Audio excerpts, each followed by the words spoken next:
Simple தான், ஆனால் taste வந்து சூப்பராக வந்திருக்கு.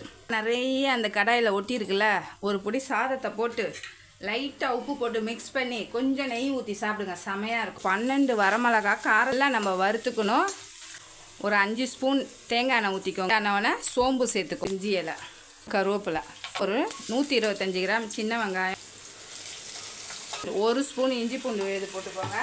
கொஞ்சம் பொடி பண்ணிவிட்டு வந்துடலாம். இப்போ சில்லி ஃப்ளேக்ஸு பொடி பண்ணியாச்சு, இதை இப்படியே சேர்த்துடலாம். சேர்த்துட்டு சிம்மில் வச்சு ஒரு 2 மிக்ஸு கொடுத்துட்டு, ரெண்டுமே எலும்பும் சதையும் கலந்தா மாதிரி எடுத்துருக்கேன். இருக்குது பாருங்கள், தண்ணி வேறு விட்டுருக்கு.